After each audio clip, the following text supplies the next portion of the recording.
Welcome to Learning Photography with Duck. Here's your host, Duck.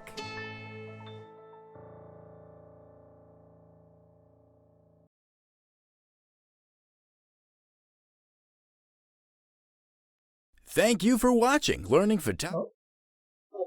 Yeah, that was weird. I have to check that. As you can see, I have new graphics. The layout's still pretty much the same. I just modernized the graphics a little bit. I have a new logo. Check it out. Check it out. So I've been kind of fiddling with OBS, and I think I broke something there. So it didn't switch over automatically. So I gotta.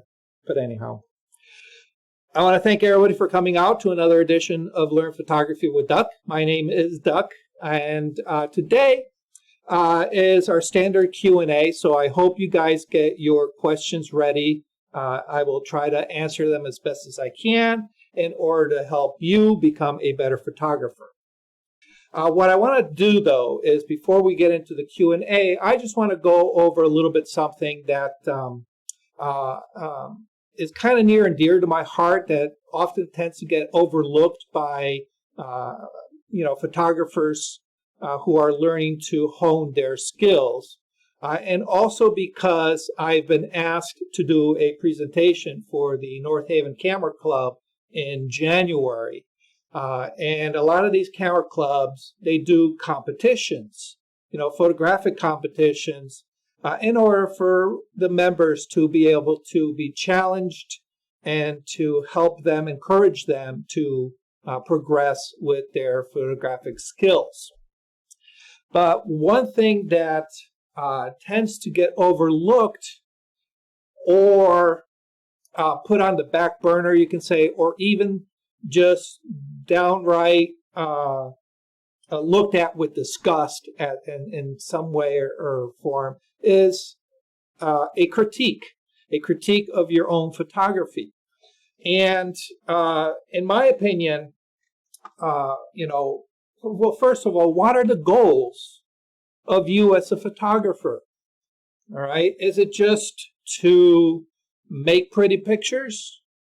Is it just an excuse for you to get outdoors with some kind of activity? Is it because you want to, eventually progress to something where you're working in a more professional capacity, creating images for other people? So what are your goals as a photographer? You should kind of have that in mind. And it's okay if they change down the road. We may say, oh, you know what, I don't ever want to sell my images. I just like having an excuse to get outdoors, take, photos of animals, take photos of landscape, take photos of people for my own enjoyment. I share them on Facebook. I share them on, Instagram, and I'm happy with that. But you don't know. Maybe in 5 years you say, hey, you know what? My life situation has changed, and I think I've got enough experience that I can now take my skill as a photographer and make money from it. All right? So things change. Your situations change. The reason for you to become a photographer change. All right?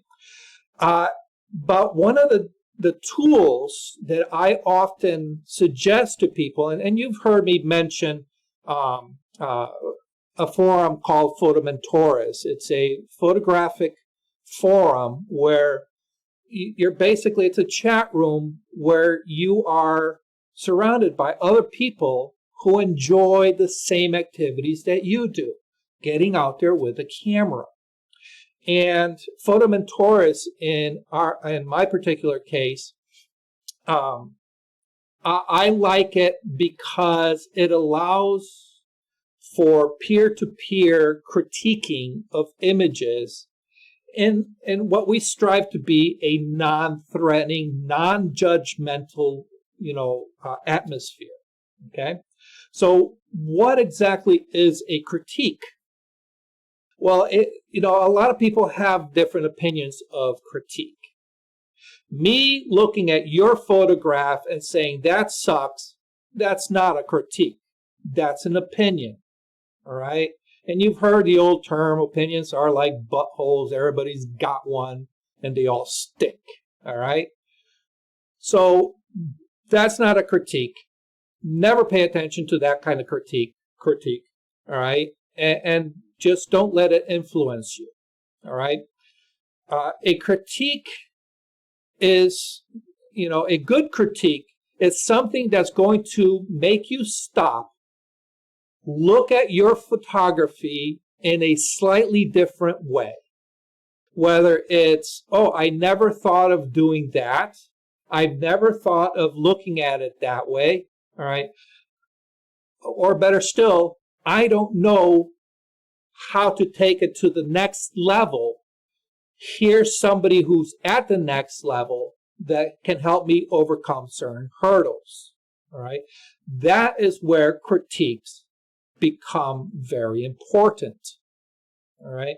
Now, I mentioned, the photography clubs that have these competitions. And one of the biggest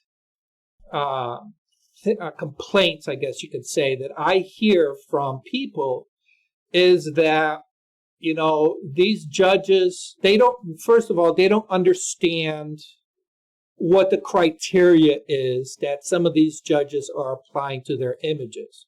Why did that image win over my image? Or why did that image get more points than that image when I think that image is a stronger image? Okay. A lot of times these competitions with judges, they tend to be subjective. All right. And not that I'm saying anything bad about the judges, but judging an image, it goes beyond what the photographer likes and doesn't like. Okay. And oftentimes what I find is that a lot of the judges are not qualified to judge images. They tend to go with gut feelings. They tend to go with what they like. All right. That's not saying that all judges do this. All right. But there's a special skill to being a photographic judge. All right. And the way you get those skills is by pushing yourself to become a better photographer. All right. Now, there's a difference between judging an image and critiquing an image. All right. So keep in mind those two things are different. All right. So we're not going to bother with the judging. All right. We're going to concentrate on the critiquing, because the critiquing, we can take some of the elements of what the requirements are for any given, competition, and critique our images according to those requirements. All right. So having a foot into what the requirement is for a competition guides us towards the critique. The other thing is that critiques helps us see things that we normally wouldn't see. All right. Now, there are different types of critiques. All right. The most powerful one, I feel, is the mentor to mentee critique, meaning somebody who has more skills than you looks at your images and then gives suggestions on how you can take that image or your skills to the next level. All right. Another one, which I feel is the more common one, and probably the one that you can benefit the most, is peer-to-peer critique. That's where it doesn't matter if the other person is above or below or at the same level that you are. All right. They are offering their critique. You're accepting their critique, and the both of you are learning something from it. All right. It's a give and take situation. The third critique, we kind of touched on it, is the general public critique. And like I said, most of the time, that's not critique. That is opinion. all right? And you have to learn not to listen to those, okay? Especially because there are a lot of people that get off on saying, your photo sucks. It should not see the light of day. Why are you posting it here? It's gross, it's disgusting, whatever it is, all right? You have to learn to get a thick skin, ignore those jerks, and just realize that they're not going to progress your photography forward, all right? Their goal is to drag you down, so never listen to them, okay? All right, but what are the benefits of receiving a critique? Well, like I mentioned earlier, you can learn from somebody else's experience, all right? Now, and you can also learn from somebody else's perspective, all right? Now, talking about experience, one of the things that I like about the forums is that if you have an issue, whether it's a camera issue out in the field, whether it's an editing issue once you download your image, or whether you're having issues with your lighting, or whatever it is, all right? You can always go to the community and say, hey, I've encountered this problem. Can anybody help me? And more often than not, somebody in the community will say, oh yeah, oh man, I've encountered that problem in my past. Here's how I overcame it. All right, and then you can take that information, apply it to your own situation, and help you overcome your issues. All right, so that's a great way of problem solving or troubleshooting your photography. Okay. Another way is by learning from somebody's perspective. All right. Now, yes, photography is a subjective endeavor. All right.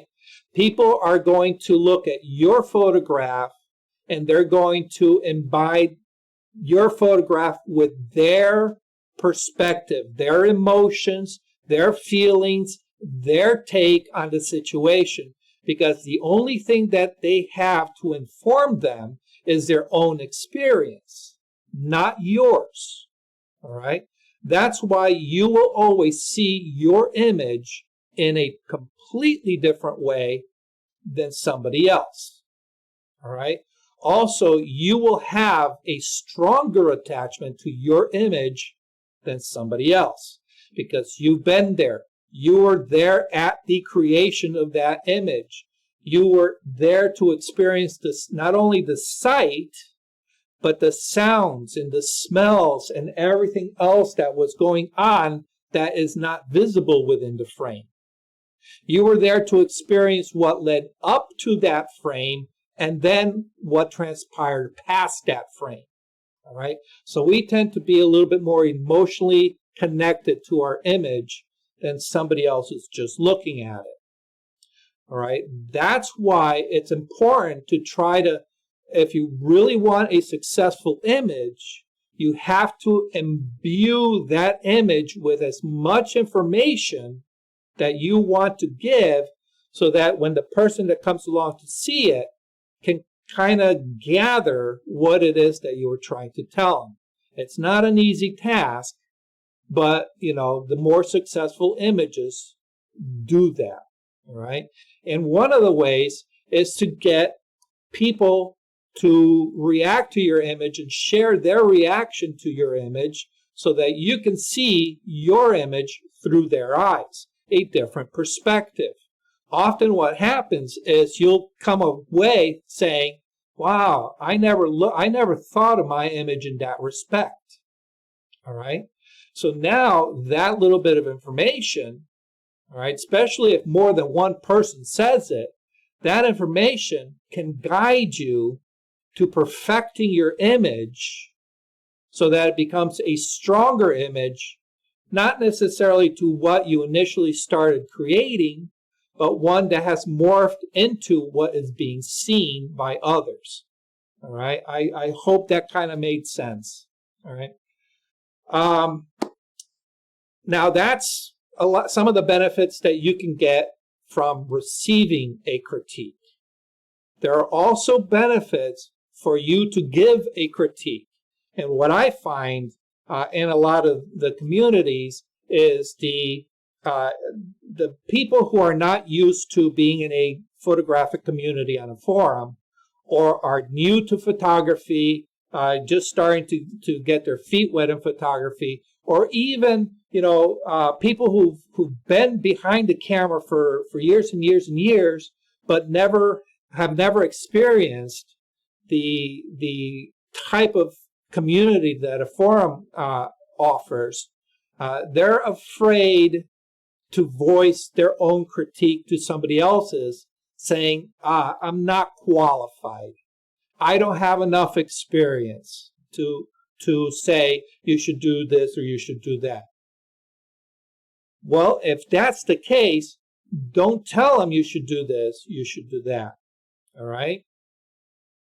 Fall back a little bit on, and I don't want to say opinion, but it's easy to start off saying, hey, this is what I see wrong. All right? And this is what I think you can do to enhance it, to make it better. All right? And stick to what you know. All right? Don't overreach. All right? Stick to the simple things. Now, this does a couple of things. It allows you to be able to view an image, all right? And it's easier to view somebody else's image than your own and say, that's wrong, that's wrong, that's wrong, all right? To my eyes, that's wrong, that's wrong, that's wrong, okay? And at first, yes, it's going to be a little subjective. But after a while, when you understand the nuances of the technical aspects of photography and the technical aspects of editing, you'll be able to identify where the issue that you're seeing that you do not like in the image is because their exposure was off, or the focus was off, or the lighting was not right, okay? You'll start seeing the technical aspects that they can then apply to their next image to correct, all right? Once you've taken an image, once you've taken a photograph with your camera and you present it, all right, a lot of those technical problems cannot be corrected afterwards. So you have to look to the future and say, okay, I made this mistake here. I'll make sure not to make that same mistake there. Okay, so you get to learn in a way by somebody else's mistake. All right, so when you can identify those problem areas in somebody else's image, it creates a library in your head so that next time you're out in the field and you're seeing a view similar to the one you critiqued, guess what? That critique is going to come flooding back and you say, oh yeah, you know what? I didn't like the composition because it cut off, it cut off the top of the head. So maybe I need to back up a little bit and point up. All right. So it's those little things that you don't realize all come together to create a better image. All right, so being able to identify it in somebody else's not only helps them see it from your perspective, but it also helps you down the road so you don't repeat the same errors. Okay, and then after a while, it becomes a little bit easier to understand the rules, as they say. Okay, so anyhow, that's my little talk about critiquing. That being said, if you are not a member of Photomentores and you want to see what critiquing is all about, I do invite you to join. It's photomentores.com. It's a small community of photographers, free to join. You just sign up, create a profile. and then start, uploading and communicating with the other photographers on the forum.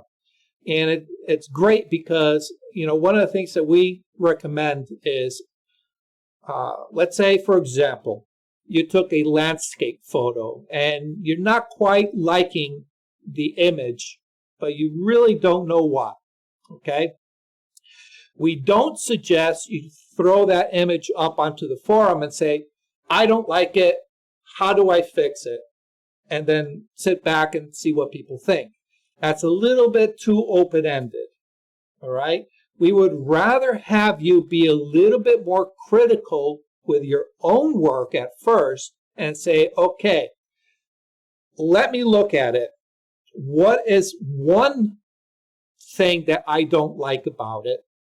All right, and then let me ask a question based on that one thing to the community. That way, first of all, you get a more directed answer. And secondly, the community's not going to be wondering, well, what answer are they looking for? I can answer this question any multiple ways, all right? So it takes that guesswork out of the equation. It puts the community a little bit of at ease, saying, they want a question about, they want an answer about the composition, or they want a question about the lighting, okay? Then they can give you a more directed response rather than something open-ended. And then all of a sudden you're getting, 100 people with 100 different answers, and now you get 100 different ways to just confuse yourself, all right? So anyhow, photomentors.com.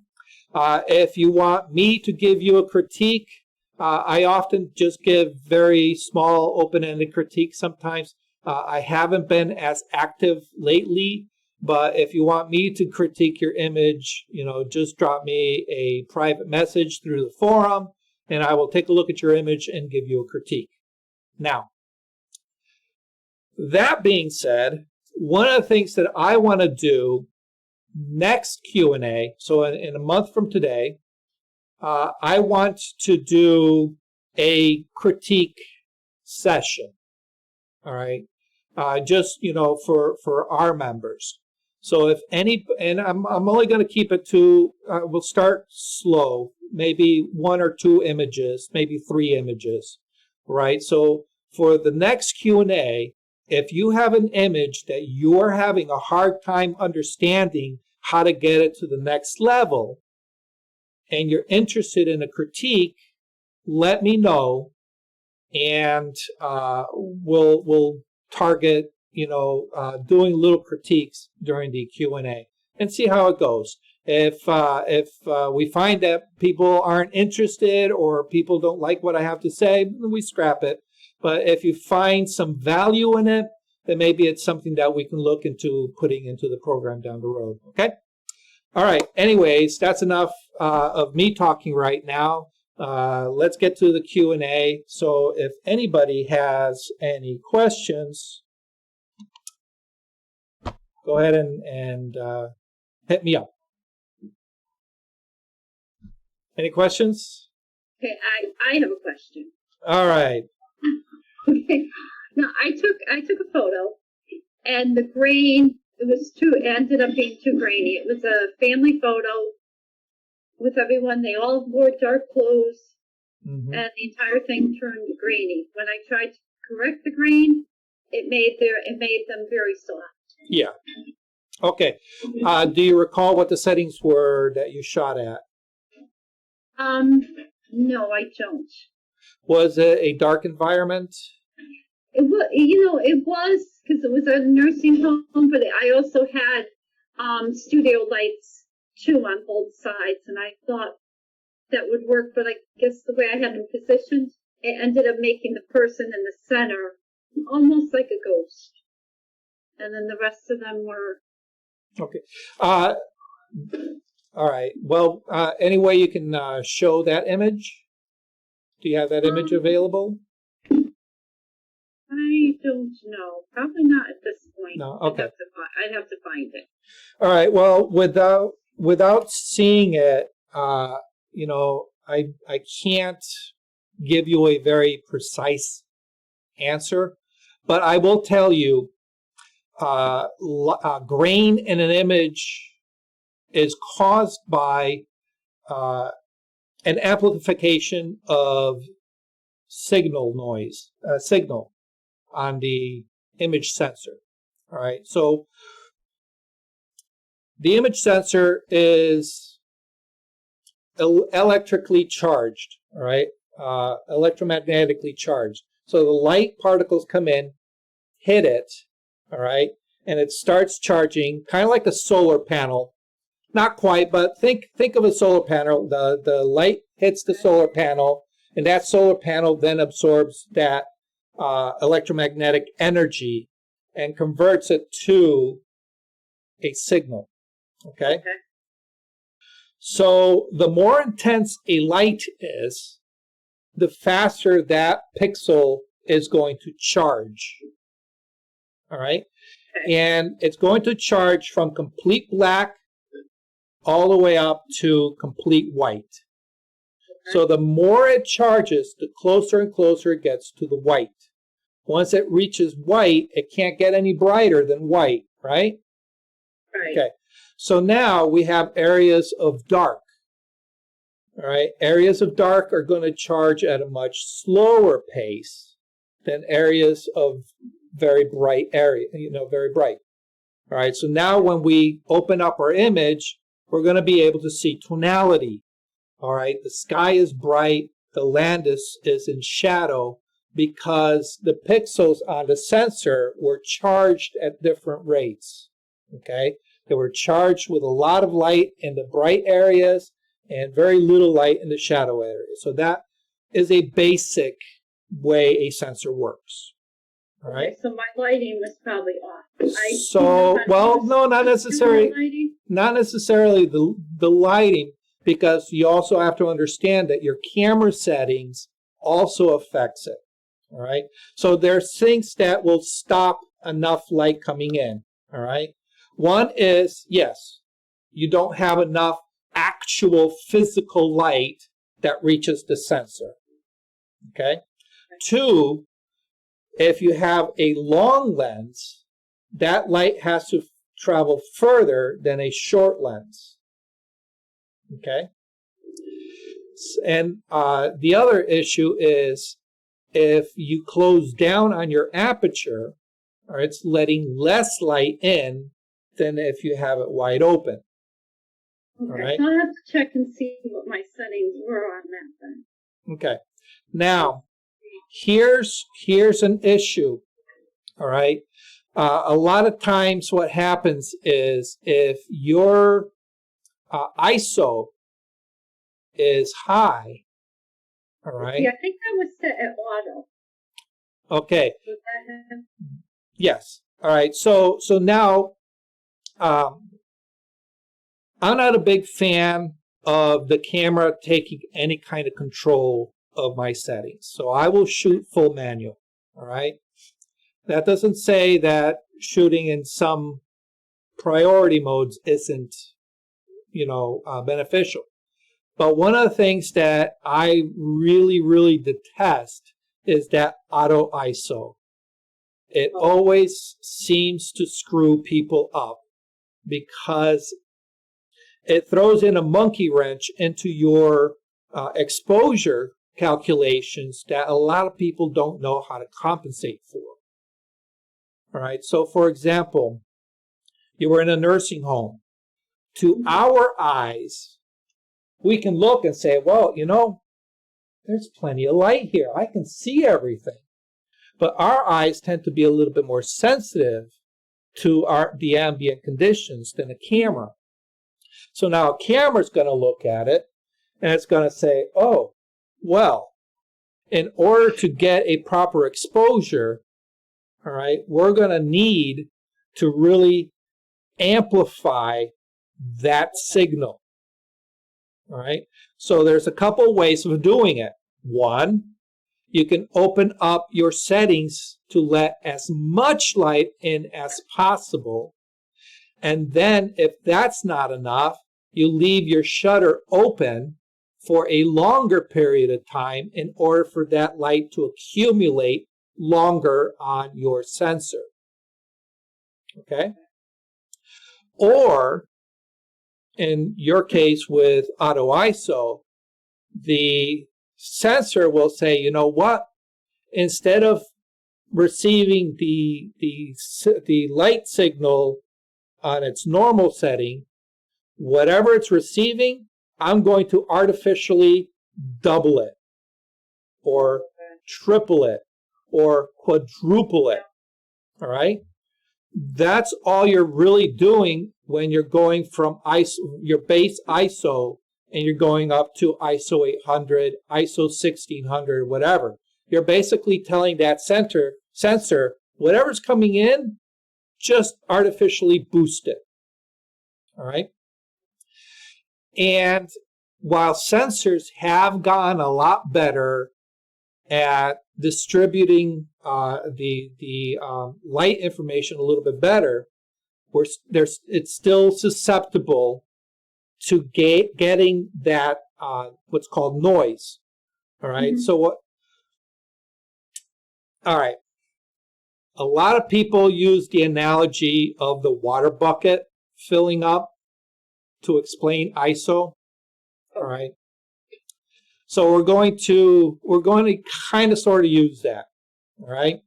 And we're going to take a water sprinkler and we're going to put it on the sprinkler mode and we're going to sprinkle over a bunch of buckets. All right. Okay. And we're going to swing our hose back and forth. All right. Yep. Now, as we swing our hose back and forth, that water's sprinkling out over these buckets and it's landing inside the buckets.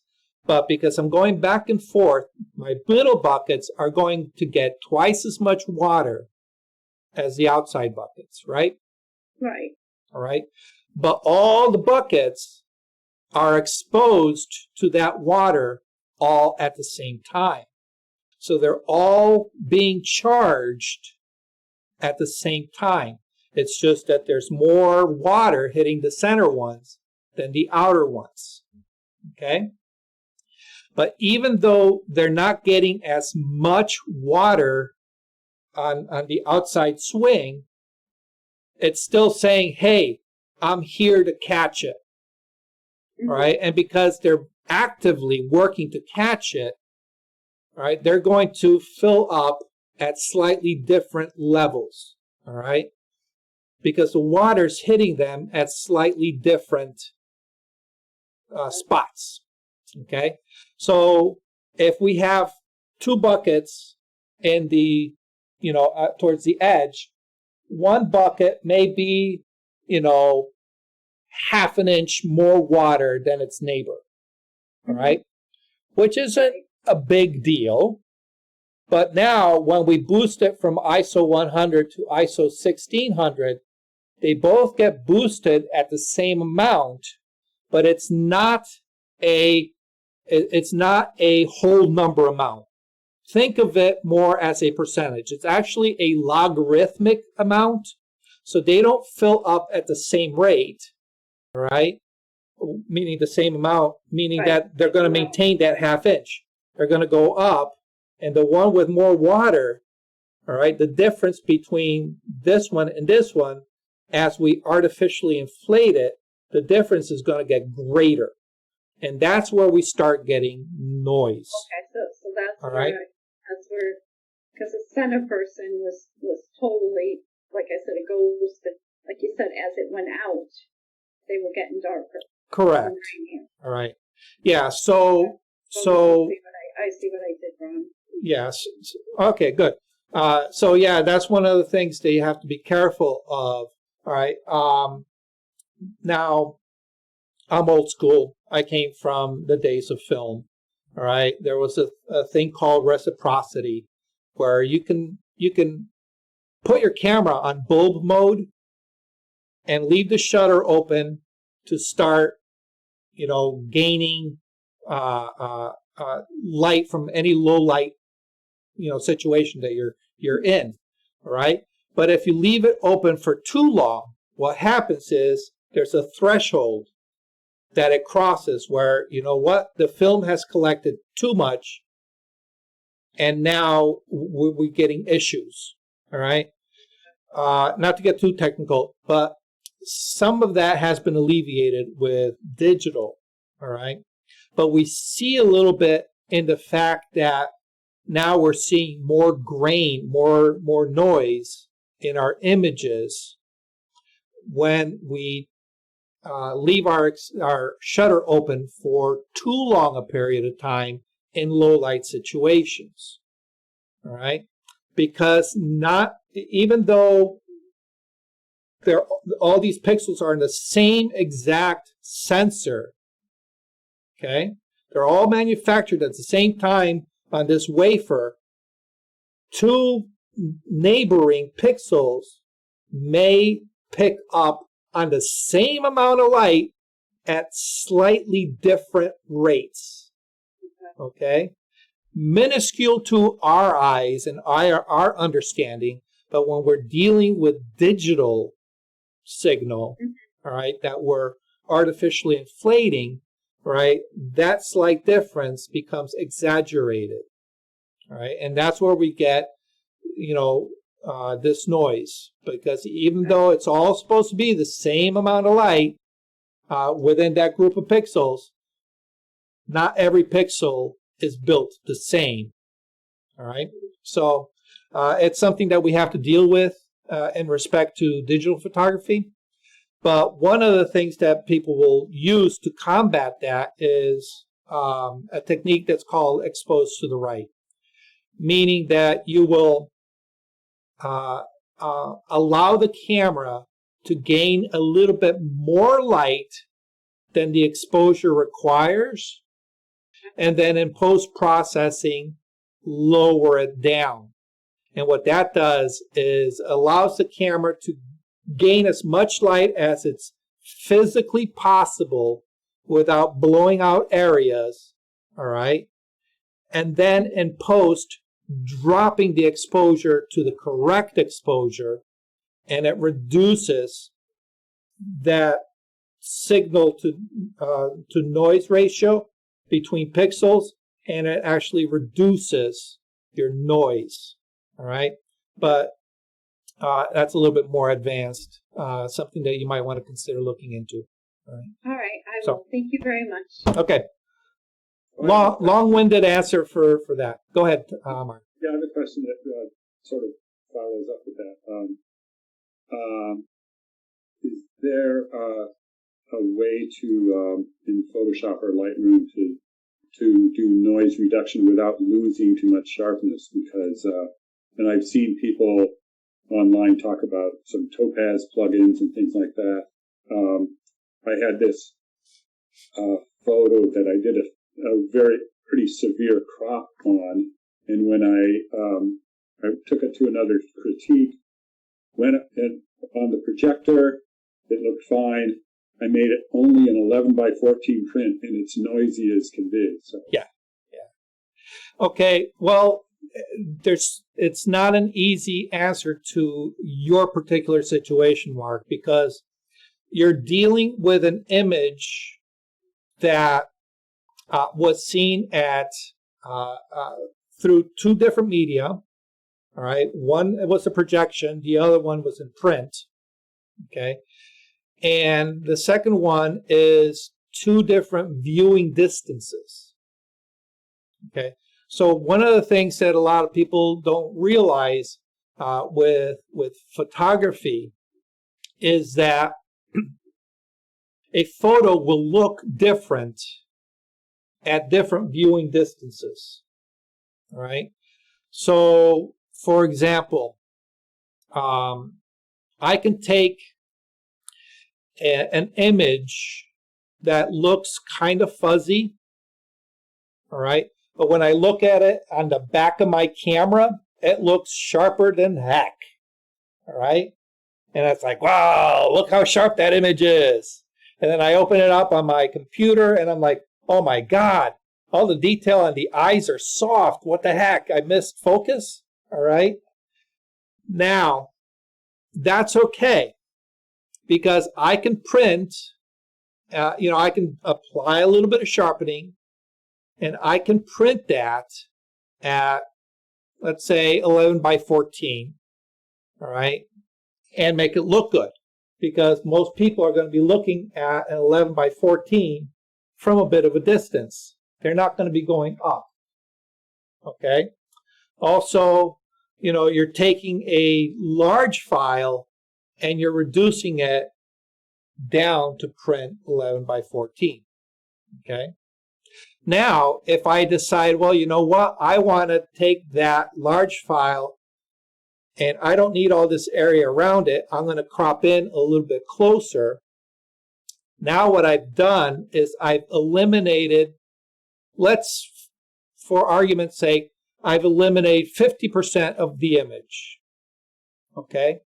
So now I've eliminated 50% of the image, but I've taken any softness and I've artificially inflated that softness 100%.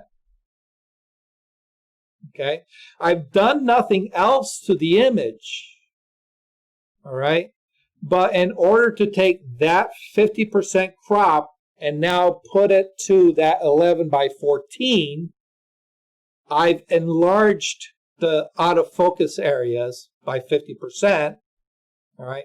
So I've made my focus, my out of focus area get relatively larger, all right? So that's one of the issues that you ran into, okay?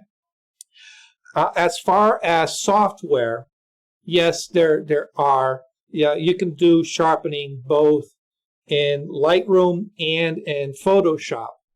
Now, Lightroom has, you can apply sharpening to it, and it has a fairly rudimentary masking property to it. Actually, let's see, do I have Lightroom open. So here. All right. And let's go to our develop module. Okay, oops. In the detail, all right, we have sharpening, okay? And what we can do is, we can take that. Actually, let me go ahead and zoom in. Okay. Bring that down, all right? You can maybe say, okay, this is a little soft. We can take that sharpening up, and what it's going to do is it's going to sharpen everything. And you can see now what's happening is my blue sky, it's starting to get some noise, all right? Because we're just applying an overall sharpening to everything, okay?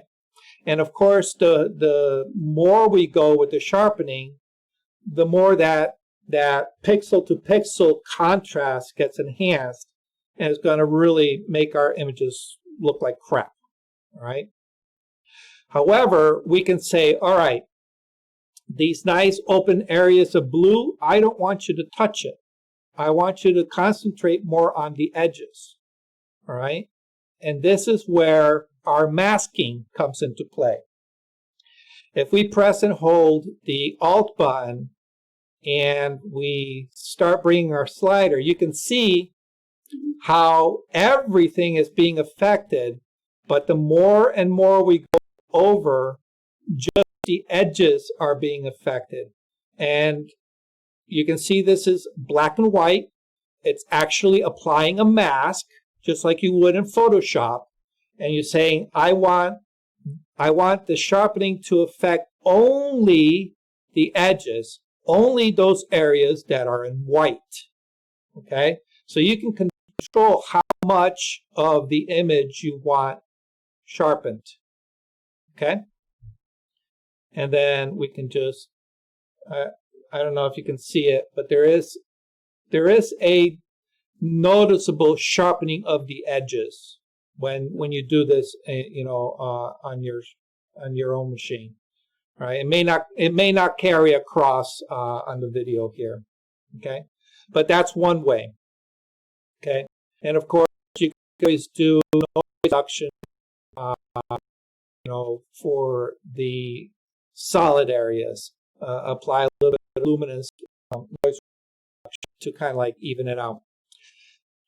You can apply the same thing in Photoshop, and there are a couple of techniques. High pass sharpen is one technique that I use all the time to give myself some edge definition. So look up high pass sharpen.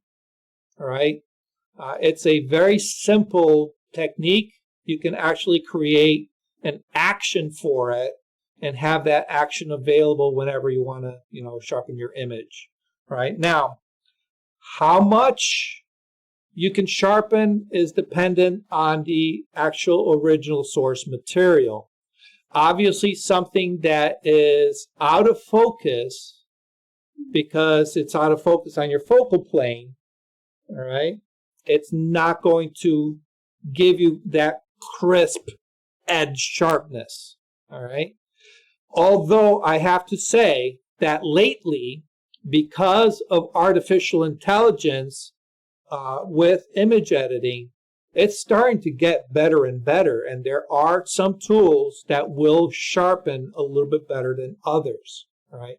I'm not overly familiar with it because the majority of the work that I personally do is all for the computer screen to begin with, all right? So that gives me a little bit more flexibility, a little bit more leeway in, what I can do as far as getting, my depth of field, tack sharp and things like that, okay? But if you're going for print, obviously the best thing is try to get it correct in camera as best as you can, all right? And then you're going to, what I normally suggest is you want to edit according to what you need, all right? So that means you may do an edit that is strictly for sharing on social media, and a different edit that is for print. All right, you're gonna build in a little bit more contrast. You're gonna build in a little bit more sharpness into something that's going for print than it would for something that's going to screen, because of the two different medias. All right, you need to increase contrast for print, because print by default tends to reduce the contrast, whereas the screen tends to amplify contrast, right? Especially because not everybody's screens are the same, and somebody who has their settings off, to the moon, they may look at your image as oversaturated, highly contrasted, in comparison to somebody who has a more calibrated screen, all right? So the other thing is the size of the screen are different, but the size of your print is always going to be that, okay? So I would suggest really look to edit to what your final destination is, okay? And then realize that whatever the final, for print, whatever the final size is going to have different viewing distances. So for example, that image behind you, which is printed large, you're not going to be looking at it like this. Well, you might, you're a photographer. Photographers tend to do that. All right, we're pixel peepers, but most of the time we're looking at it about an arm's length, if not a little bit further. All right, especially the bigger your image. If it's something that's large that hangs above your fireplace, you're not going to be stepping on a step stool to get up and close to it. You're going to be looking at it from a distance, right? So those little flaws get hidden at that distance, all right?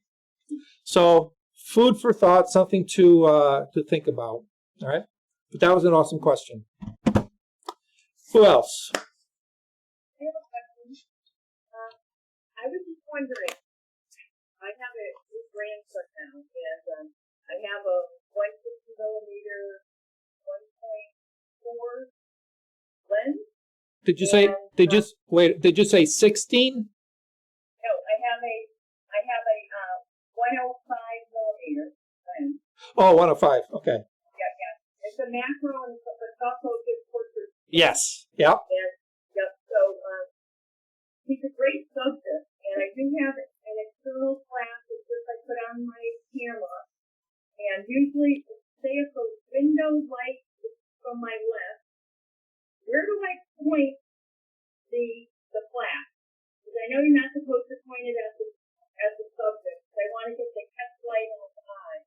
Okay. Point it in the opposite direction of the window, or ceiling, or Yes.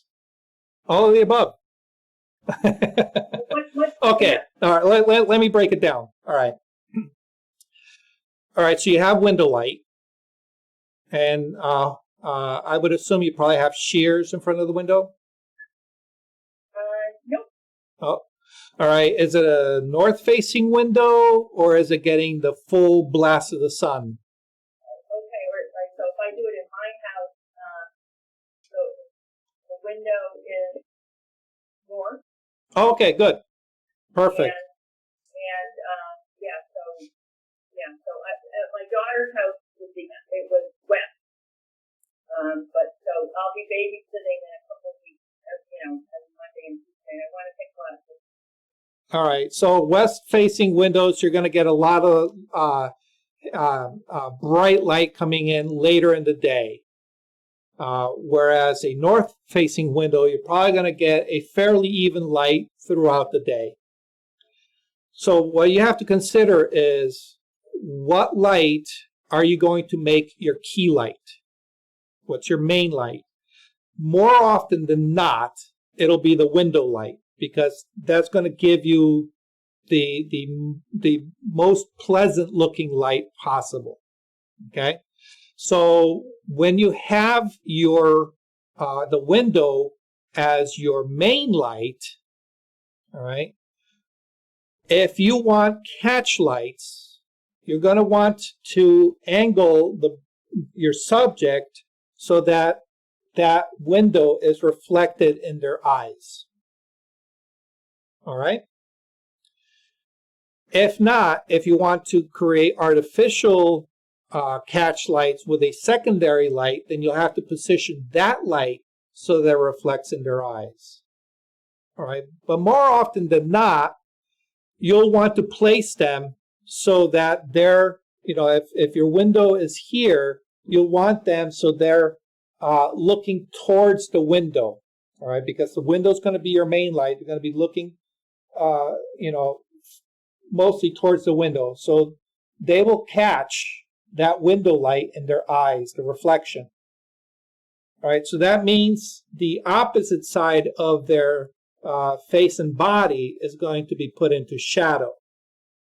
How much shadow is dependent on how much light is coming through the window.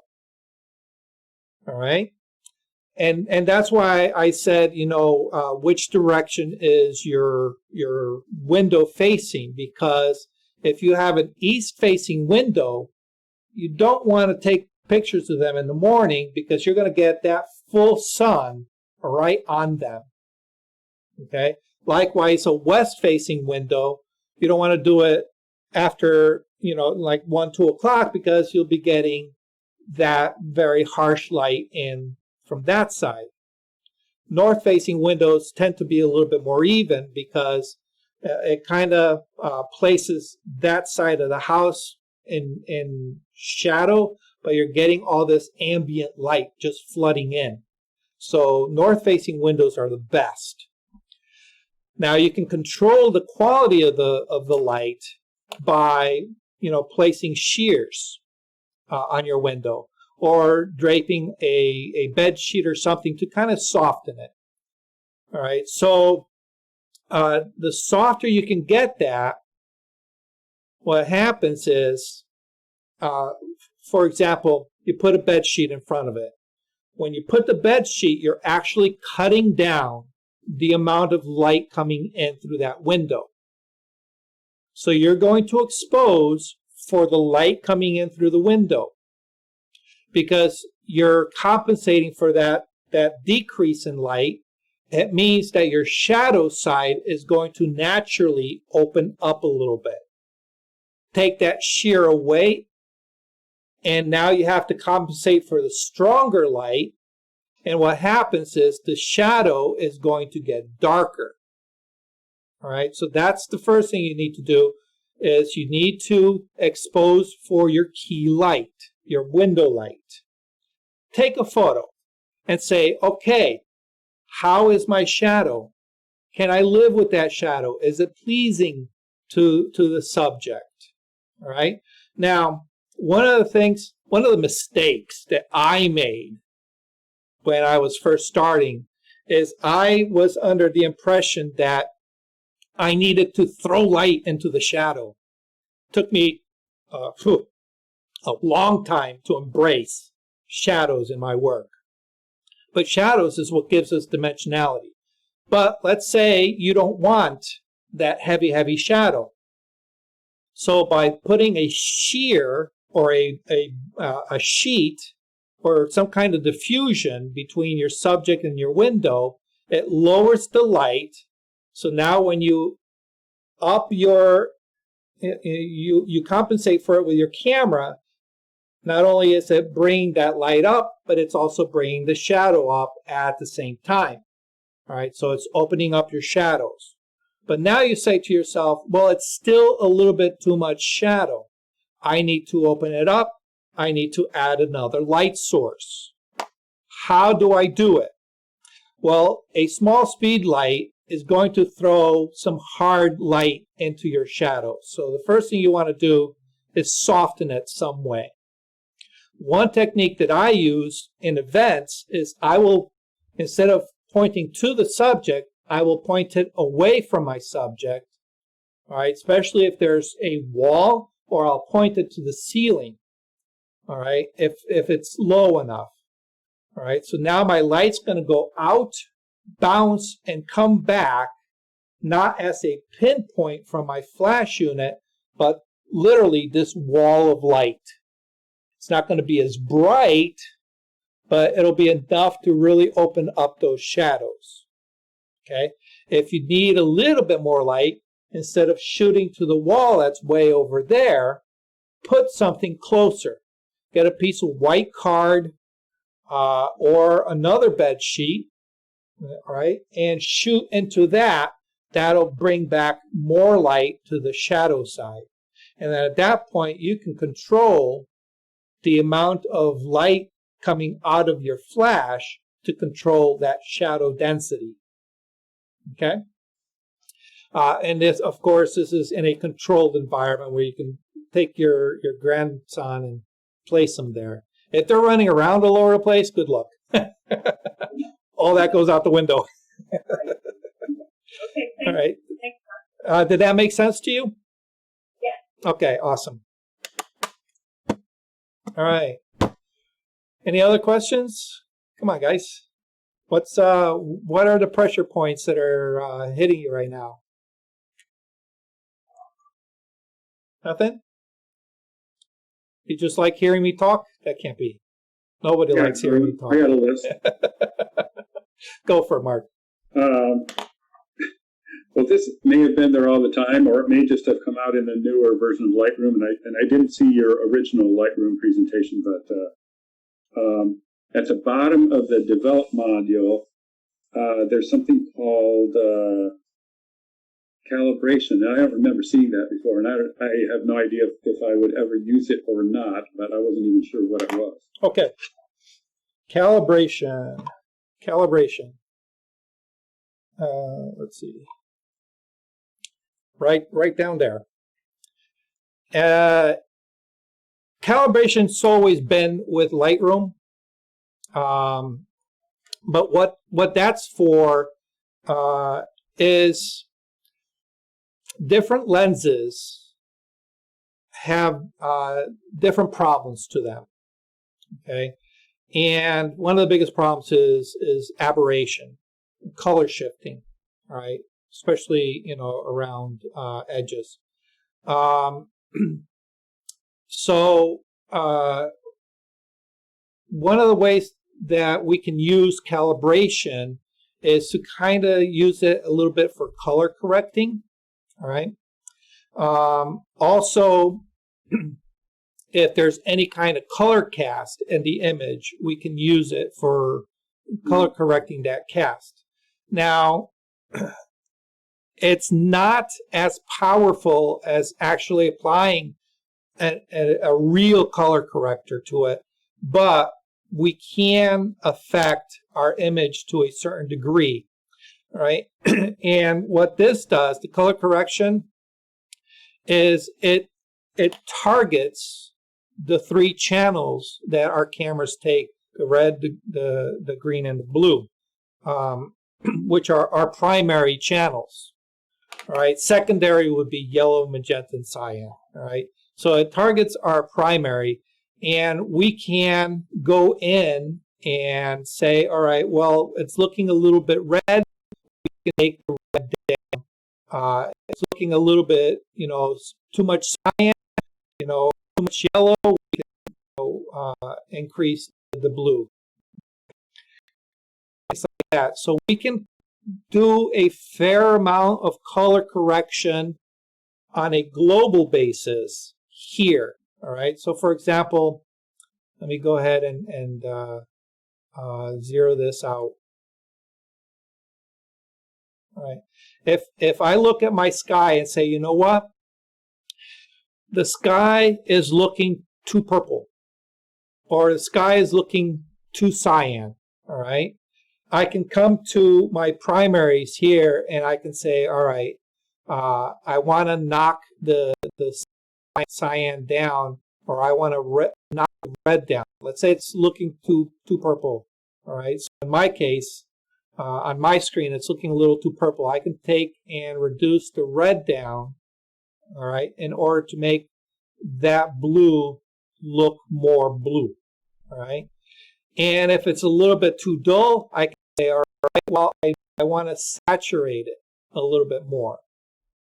Okay, so you can fine tune. It's going to be, it's a subtle change. All right, and you're probably not going to see it, here on the video, because it is such a subtle change. I mean, you can really push it, the slider a lot, and you can see that it really didn't affect it all that much. Okay, it's a very subtle change, but it's a noticeable change, and it's meant just for color correcting those casts. All right, so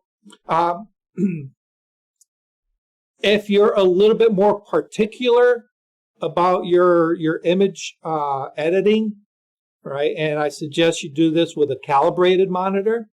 All right, and especially if for you're doing print, okay, calibrate your monitor, and then at that point you can use these before you do any other editing. All right, so I would suggest putting this really, really early on into your workflow, and then building everything else on top of this, rather than going through everything, tweaking everything, and then going to here, because this is a global command.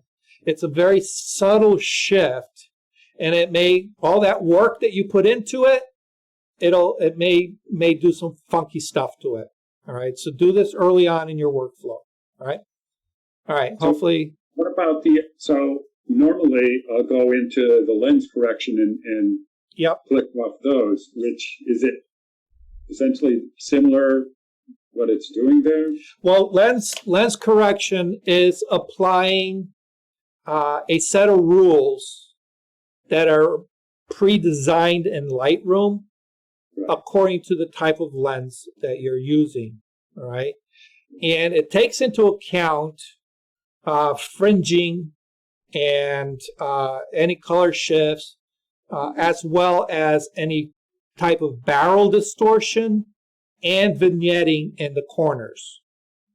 Okay, so a lens correction does a lot more but it's very specific to the type of lens that you're using, where calibration is kind of a little bit more global and tends to be based on the color information in your image. That's not necessarily coming from the lens. So, okay. Bob's kind of quiet over there. He's just chilling out. Bob, any questions? Jill, any questions? I have a problem focusing sometimes. Moving objects. Yeah, you need to see a doctor by ADD for that. No. Focusing on like what? Well, I'm taking birds or something. Okay. I use continuous focusing, but it doesn't always nail it. No. While the technology has increased considerably, it's not quite 100% there. There's a couple of issues that I find with allowing the lens to do a lot of the heavy lifting with focusing, especially with modern lenses, is that you have to watch out for how many points of focus you are allowing the camera to detect.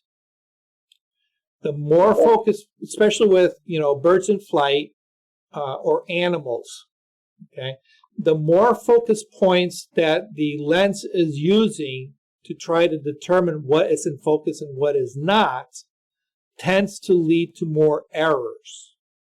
Simply because the camera is trying to figure out what is it exactly out there that you're trying to focus on. All right, that's why I prefer, those single point focuses rather than multi-point focuses. I use that single point. Okay. I gotta try to focus on it, try to lock on it. Yep. It does a good job, but okay. I'm a printer as trade, so color and sharpness. Dots. Yeah. I'm all right. Critical. Well, we just touched on one part. All right. Another part of this whole equation is your aperture. All right. If you have a very shallow aperture, very shallow depth of field, all right, large aperture, and that bird is in motion, unless you're perfectly locked on one specific part, if your focus goes off just a little bit, the focal plane is going to literally be off the bird. Okay? I think that's a matter of me learning how the birds fly and what way they're flying. Yep. And kind of move along with them so yep. they're coming at me. Yes, which is my at me in order to get a better shot at it. Right, which is going to be my third point. Is whether they're moving parallel to you or moving in or out from you. Okay. I don't take the tail end of the bird. Yeah. But most nature photographers will shoot slow, meaning they'll shoot f8, f11, f16, all right, in order to guarantee a wide enough depth of field. Okay. If you're shooting at 4.5, 5.6, you might be choking yourself on your depth of focus there. All right. So, tying up on that depth of field. And of course, like you mentioned, the third aspect is what direction are they traveling in? Okay. If they're traveling parallel to you, oftentimes it becomes easier because the camera is not working as hard to maintain that focal plane.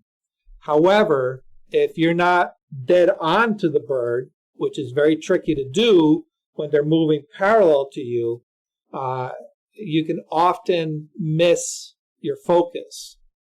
rather, so if a bird is moving in towards you or away from you, or even an animal, you don't need to move the camera a lot to keep that focus point on them, because they're not moving side to side or up and down within your field of view. They're staying in that one spot. They're just moving further away. All right. So it's easier to track because there's no lateral movement going on. All right. All you got to do is just lock on, and as the bird moves in and out, it'll hopefully track that. Okay. The other thing you might do once you become a little bit more accustomed to it is take your lens off of autofocus and throw it into manual. Yeah. All right. It's a little tricky. It is. It's a challenge. And you're probably going to get, at the beginning, you're going to get a lot more misses than hits. But once you get used to it, especially with any kind of wildlife photography, once you start understanding the habits of what it is you're shooting, you can anticipate their action. Yeah, we Right. have to. Yeah. Exactly. The way they're flying, how they're going. Right. That's why I try to watch them before I shoot them. But they have habits just like we have. Yeah. And they always like to land into the wind and stuff like that. right. So what happens is the way you approach that scene shifts from reactionary to proactive. Yeah. All right. So instead of trying to figure out where's the bird going, you already know you can lead ahead of the bird, all right, and make it a little bit easier for you. So it's definitely a balancing game, but I would experiment, with and see which one gives you your better results. All right. Now, I would give you a lesson from the film days, and you probably know this. All right. We used to keep a little. I used to shoot a Canon F1, 35 millimeters. Did you carry your logbook? Yeah. And document? All right. That's what you need. Not all the time. Yeah, same here. But whenever I was doing anything critical, I would document, what I did for that particular shot, so that when it came back from the developers a week, 2 weeks later, I could refer back to my logbook. All right. When you're experimenting, I would do that. I would say, hey, note the time and say for 15 minutes, I'm going to shoot this bird and, in this particular mode. All right. And then switch modes, log the time, and shoot. And then switch maybe to manual, log the time, and shoot. That way later on, when you bring all your images in, all you got to do is look at your logbook and say, okay, I got to find the image with this timestamp, and that block of images was shot with this setting. And then this next block of images with this timestamp were shot on manual. All right. And then you can look at the book and say, okay, I get better results under these conditions. And then progress it to the next level.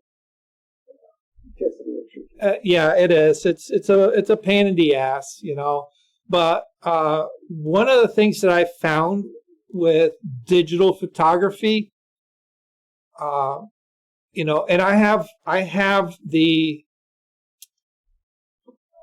ability or the luxury, I guess, or the hindsight to compare against what I used to do with film, and being able to see what, the people who've never shot film, some of the shortcuts or the, I don't want to make it sound bad, but the lazy way that they're shooting, it's like you want to go up to them and says, you're struggling for no reason if you put a little bit more effort into it. But they're giving they're relinquishing all their control to the camera. You know, they're saying, hey, I'm entrusting you and this technology to do this for me, where in essence, it hasn't changed in that respect from when we were shooting film. We took control of the camera, all right? So even though the technology has advanced, we need to, you know, take control of the camera. And that often means slowing it down a little bit and you know, analyzing what it is that we're doing with the camera and, you know, adjusting accordingly. So, anyhow. Can we do, I know with the film, I would have different lenses, different film, and I would set it up. And sometimes the ASA was 100. Oh, with this lens, the ASA was 75. Or another lens, the ASA was 125. I got that nitty gritty in with the film. Right. I don't understand this with the digital stuff. Yeah.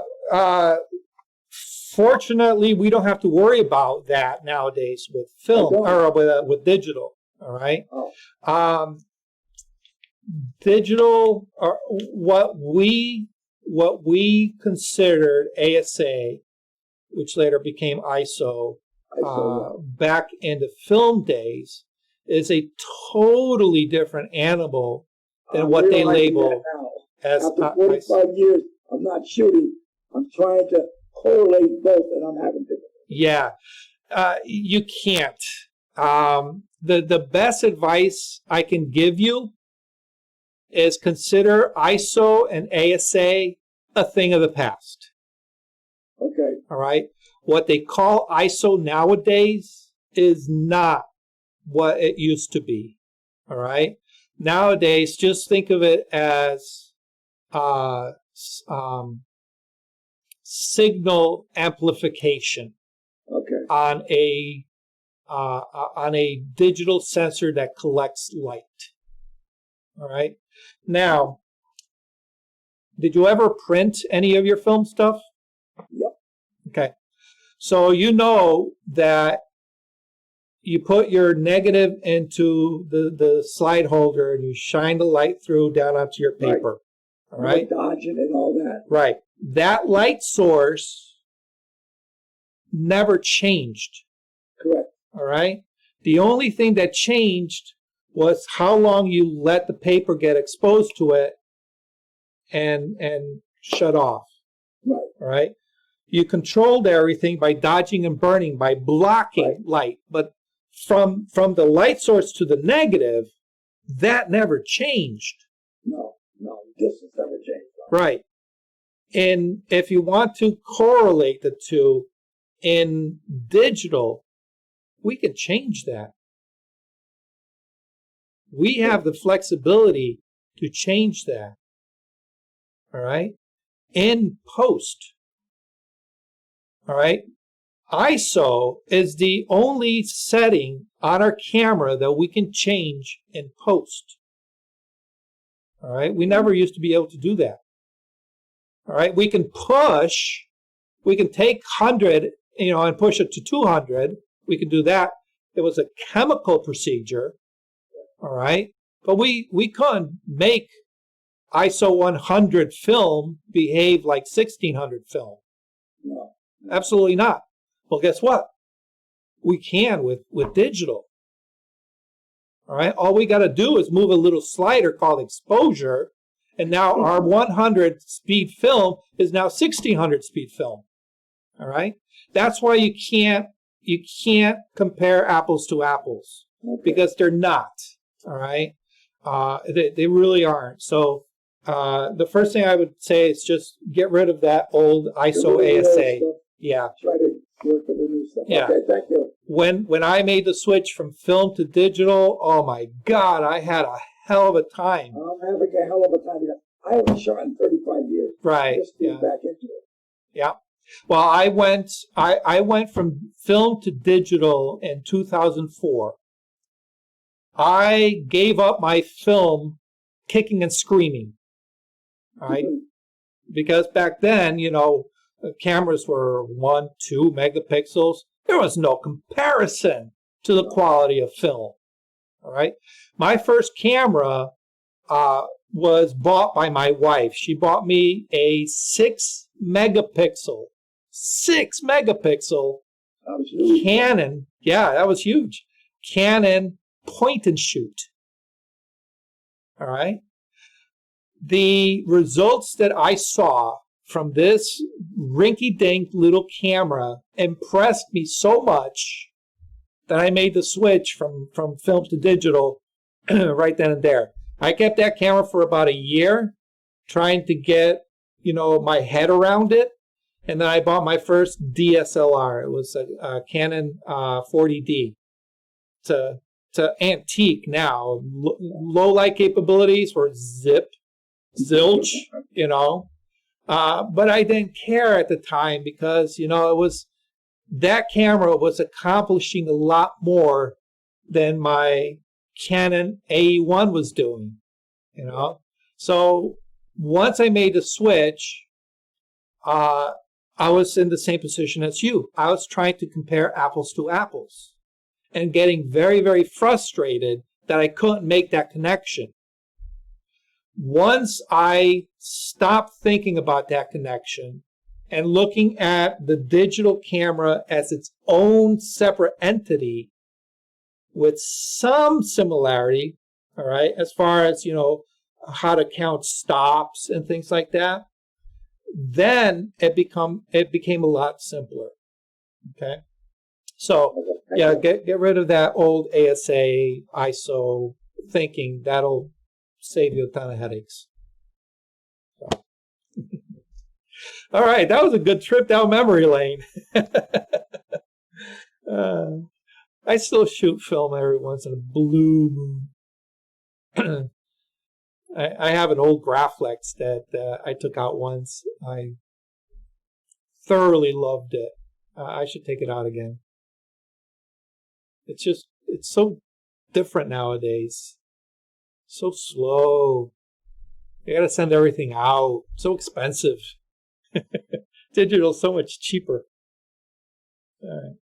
Any other questions? Jill? Bernadine? Carol? Anything? All right. Yeah. Oh. When you're talking about autofocus versus manual focus, is there a difference? I do everything manual focus. I do back button. If I did want to focus manually, do I still do the back button? No. For manual focus, you will actually turn the focus ring. Yeah, but do I still? Oh, that's it. That's it. You're looking through the viewfinder. If it looks sharp in the viewfinder, that's focused. Do you normally do manual focus or auto? It depends on what I'm doing. If I do a lot of product stuff, I will shoot manual focus simply because the product's not moving, the camera's not moving. All right, I'll throw it into manual focus. All right. As a matter of fact, one of my favorite lenses is a manual focus lens. I have absolutely no autofocus on it whatsoever. So I have to focus it by hand. All right. But for event photography, I usually keep it on spot focus. And, I throw it into autofocus and I do spot focus. Okay. Every blue moon, if I'm shooting like groups of people, like a group situation, I will take it off of auto simply because there's a lot going on in front of the lens, and I know there's a lot going on. I don't want to give more work to my lens to figure out what it is that I want, because it's just going to slow things down. So I'll throw it into manual focus, and then I'll manually focus on the group. Sometimes if I'm doing wildlife photography and the animal is not moving, I'll throw it into manual focus simply because it just makes things easier. Okay. Anything that moves in front of or behind the subject, won't register by the camera, and it'll try to say, oh, something's moving over there. Maybe that's what this person wants to focus on. No, it's the one thing that's not moving that I want to focus on. Stop going over there, you know? So when I get to that frustration level, I'll throw it into manual. All right. So hopefully that answers that question. All right, guys. It's 8 o'clock. All right. If nobody's got any more questions, we can wrap it up. Again, next week, I'm not doing anything. So the first Monday next month, we'll be back to Lightroom, then Photoshop, and then our Q&A. And at that Q&A, what I'd like to do is do a little test critique. So if you feel emboldened to have one of your images critiqued, let me know. I'll probably ask you to send me either send me the image. That way, if you want, I can apply some edits here, or send me a link to where we can see the image, so that way, you know, I can look at what it is I'm critiquing. Okay. So. Yeah. Do you want that as we have already edited, or do you want the raw photo? No, do it as you edit it. Okay. All right. Because what this is about getting you to the point where, you know, you've come to a brick wall and you don't know quite how to step over that brick wall. All right. I want to see that brick wall in your work. Okay. And then I can say, okay, well, and you know, to bring it over that edge, do this, and this. All right. So, and sometimes it's easier to show than to explain. So if you have the luxury of sending me your edited image, that's great.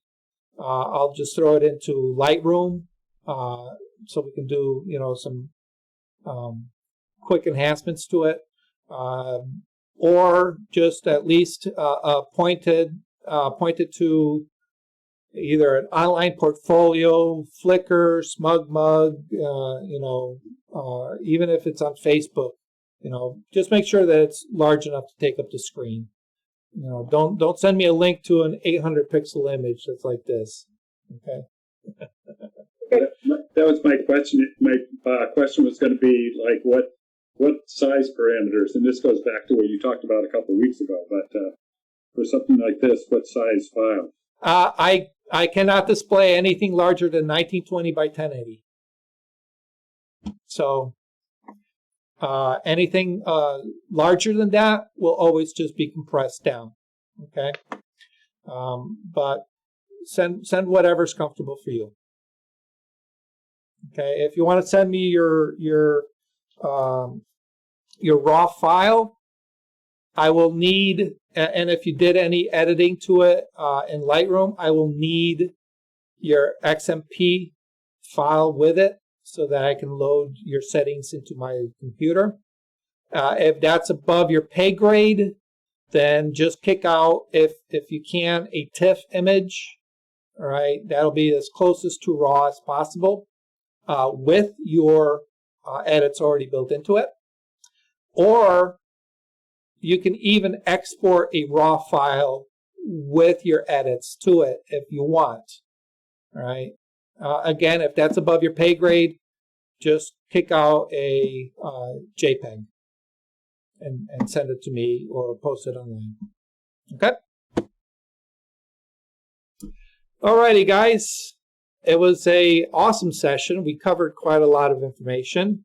Again, I want to thank all of you who are my Patreon supporter. Brian's not here. BJ's not here. Bill's not here. Carol, Bonnie Jones is not here. Jill is. Pam Lander's not here. And of course, Mark, my latest subscriber. I appreciate you guys you make this possible. So on not next week, but the week after, we'll be back with Lightroom. So in the meantime, be safe. Keep taking photos. And I encourage you, if you're not a member, go ahead and check out Photo Mentores. All right, Mentores like the Latin version of mentor. All right, photomentors.com. All right, I should probably go back to my chat. Actually, if I go to my half screen, it's right here, right here, Photo Mentores. Okay, and with that, I bid you all adieu. Thank you for coming out. Thank you, Doc. Good night. Good night. Good night. Thank you for watching Learning Photography with Duck. Brought to you in association with Milford Photo, your local full-service camera store. Located in downtown Milford, Connecticut, Milford Photo offers you a personalized shopping experience. From the latest camera gear to printing and framing services. And, of course, educational workshops to teach you the finer aspects of photography. Don't forget to